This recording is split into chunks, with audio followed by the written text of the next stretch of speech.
Hello, this is the Tech Talk for the Splunk ITSI Content Pack for monitoring and alerting. My name is David Millis, and I'm a principal strategist at Splunk. Along with Jeff Wiedemann, also a principal strategist, we are the guys behind the Content Pack for monitoring and alerting. I'll be presenting today because I drew the short straw.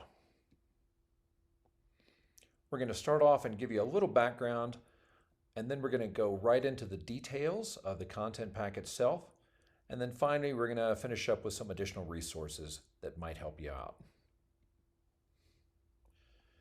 First up, monitoring and alerting inside ITSI really shouldn't be so difficult.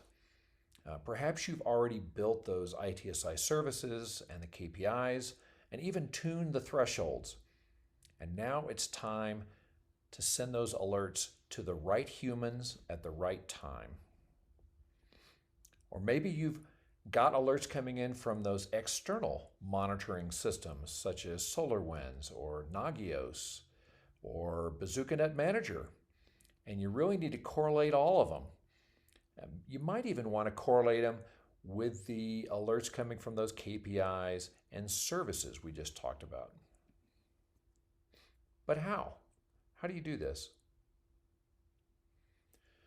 So this is the path within ITSI for going from finding something worth monitoring all the way out to actionable alerts. This is how we get to nirvana. We're going to start on the left with those ITSI services and KPIs, as well as those external alerts coming in from those other monitoring systems. First up, we need notable events. We need to turn those various alerts into notable events. And to do that, we're going to use correlation searches primarily. We could also use multi-KPI alerts, anomaly detection, and some other methods, but primarily we're going to need those correlation searches. And you are going to have to build those. Now, after we've got those notable events inside IT Service Intelligence, we really need to group them into useful episodes using those aggregation policies. And someone's going to have to create those aggregation policies. And finally, even after you've got episodes, when is the right time to notify humans? When do you really want to fire the flare gun? Well, guess what? Someone's going to have to create and build that content as well. The content pack for monitoring and alerting was created to help solve those problems. So we've got pre-built correlation searches to handle service monitoring, as well as universal alerting. If you will, that's to get our arms around everything on that far left, watching all of your ITSI services and KPIs, as well as being able to handle alerts from any external source. We've also got pre-built notable event aggregation policies to group those notable events into truly useful episodes based on best practices and what we've learned are useful ways of grouping. And finally, we're introducing something called episode monitoring, which is going to watch the active episodes within ITSI and generate alerts, notifications to the humans when interesting or noteworthy things are happening. Did I mention these are pre-built? Pre-built never looks so good. So what's actually in the content pack for monitoring and alerting? It includes service and KPI monitoring. This is watching over all of the active services and active KPIs, or at least most of the KPIs. I'll tell you a bit more about that in a second. And looking for strange behavior or when they become degraded for a longer period. We're also monitoring the active episodes within ITSI, specifically looking for unusual or noteworthy behavior within those episodes themselves. And version 2 of this content pack added universal alerting for handling those external alerts. And we'll be talking about more about that in just a moment, as well as intelligent grouping for the episodes. Let's dive right in and take a closer look at service and episode monitoring. Service monitoring is watching for a number of conditions right out of the box.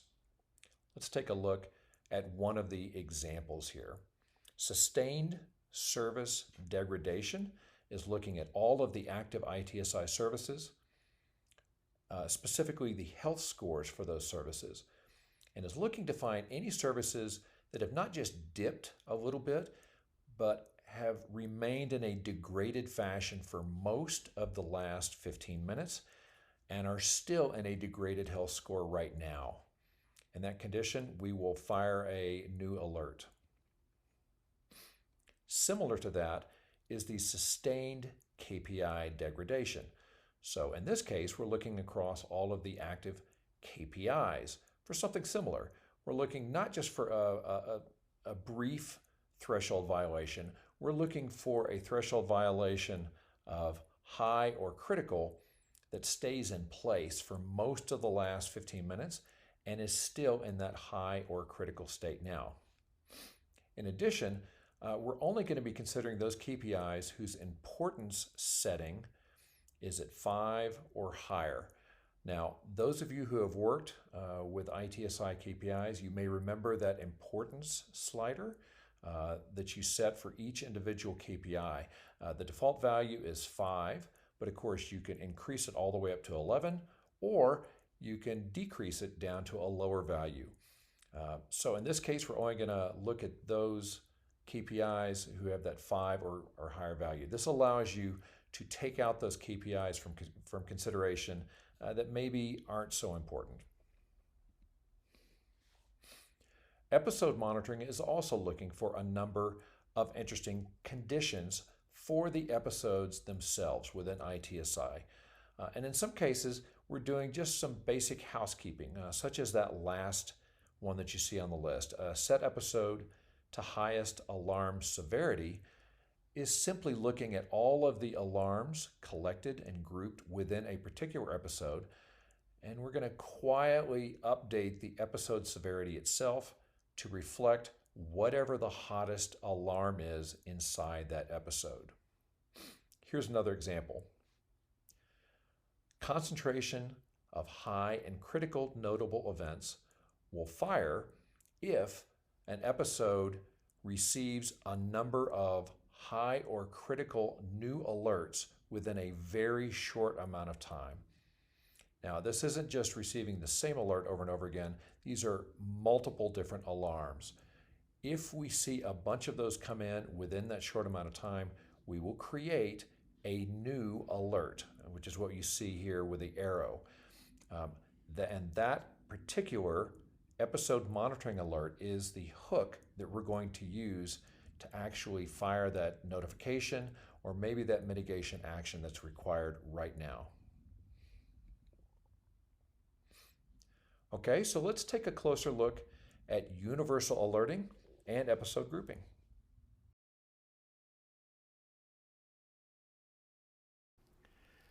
AIOps, the new way of handling monitoring and alerting, is critical for both observability and traditional IT operations, but it can be difficult to put together sometimes. Universal alerting provides a kinder, gentler path for implementing AIOps, specifically a better way to wrangle those alert sources. This allows all alert sources to be easily integrated and correlated, both Splunk and non-Splunk. Even weird alert sources such as change control events or weather or whatever, and will still reduce the noise, provide service context, and improve actionability. Universal alerting includes 3 major concepts. First, we're going to use a new naming standard for alert fields. And yes, It is part of the common information model. Second, we're going to normalize a few fields for that alert source as good old-fashioned core Splunk search time knowledge objects. And finally, we'll let the new universal content within ITSI do the heavy lifting, finding those normalized alerts, then onboarding, grooming, deduplicating, correlating, and intelligently grouping them as episodes. And by the way, those universal components will work across all such alerts, regardless of origin. Let's hear it for reusability. If you're an implementer, the first thing you'll do is install the updated Monitoring and Alerting Content Pack for ITSI. Then, for that alert source, such as Nagios or SolarWinds, we'll identify some normalized fields based on our new Common Information Model ITSI Normalization Standard. And by the way, we only need as few as 4 fields for this to work. Next, we'll create those normalized fields as core Splunk search time knowledge objects. To do this, we can either use the existing core Splunk GUI or our new fabulous Splunk app Conf Editor, which makes this process much easier and faster. And that's it. Our normalized alerts will now be auto-magically brought into ITSI, thoughtfully correlated, and grouped into episodes. And you, the implementer, didn't have to configure ITSI at all.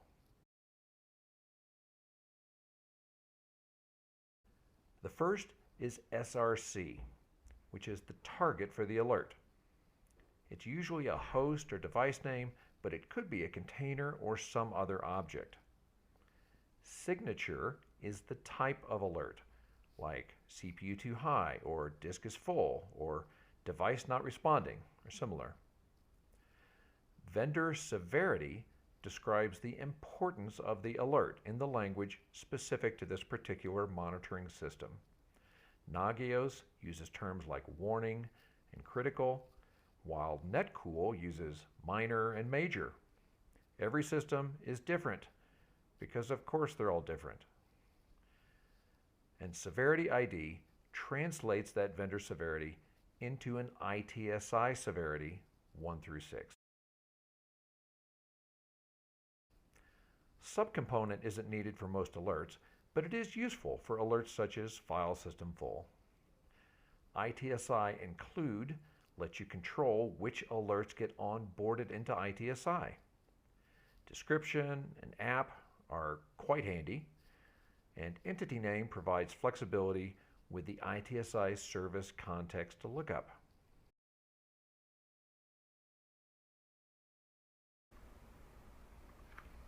How about Nagios host availability alerts? These are fairly common with our customers, and it's basically just Nagios pinging devices and spewing up or down alerts. This is what they look like.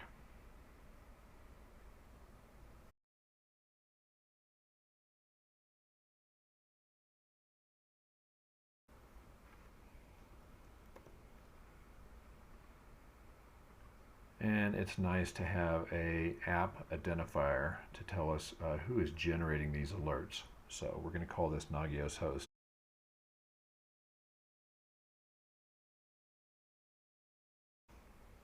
Let's see how we're doing here. Appears that my fields are showing up here. We've got SRC. My signature value is here. Vendor severity. Most importantly, our severity ID is there. And we've even got a description. And our ITSI field is now set to true.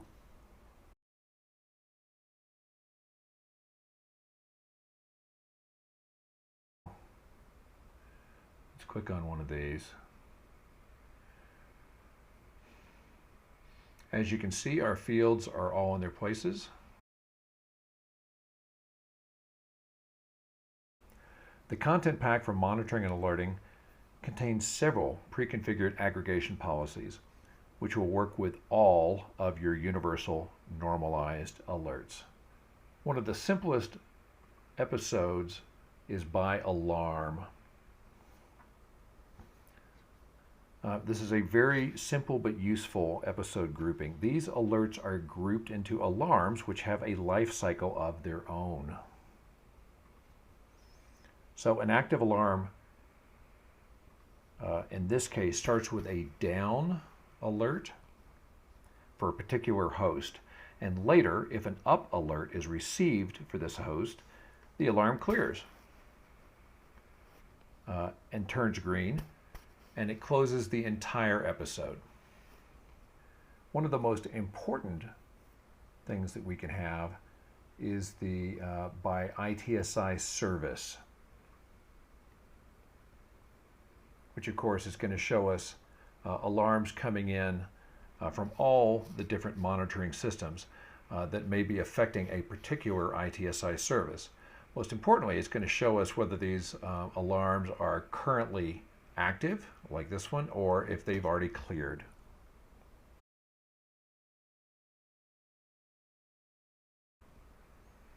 Such as Nagios service alerts.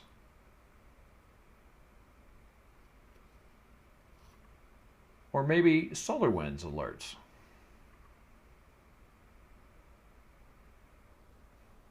So the content pack for monitoring and alerting is for those of you with ITSI who are on that journey to make it more valuable.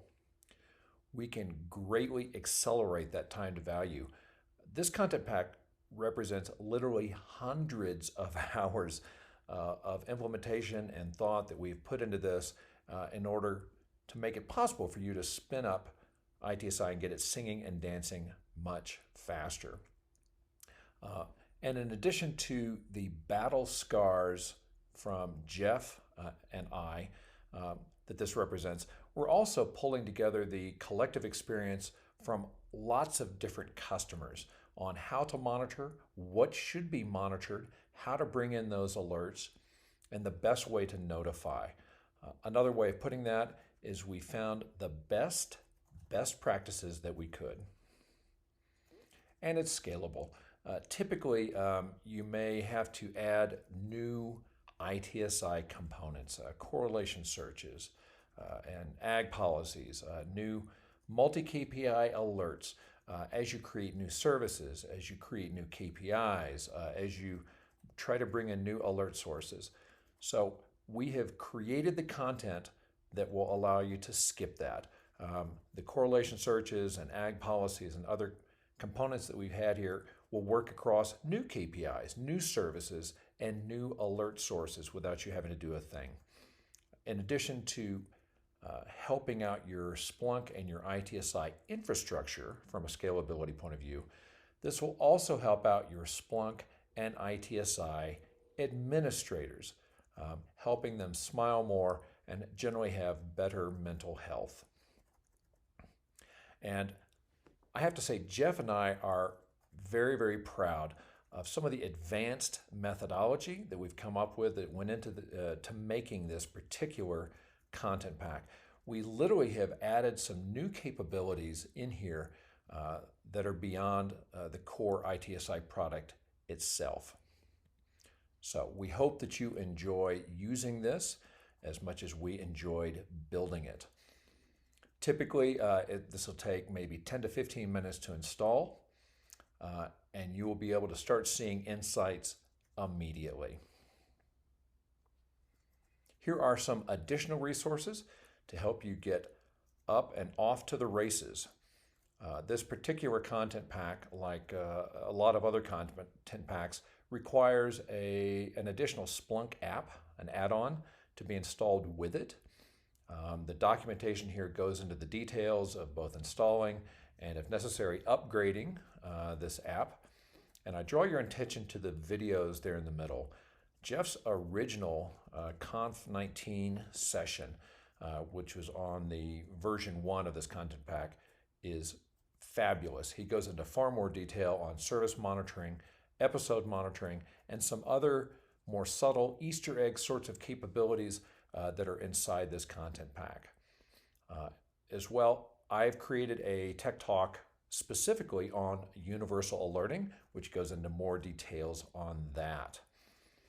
And of course, there are some Conf 21 sessions that may be helpful for you. And don't forget that the greater Splunk community is itself a fabulous resource for you. So don't forget answers. Check out the other tech talks that are hiding out there, and make sure to submit your clever ideas. Thank you so much for your attention, and enjoy Splunking.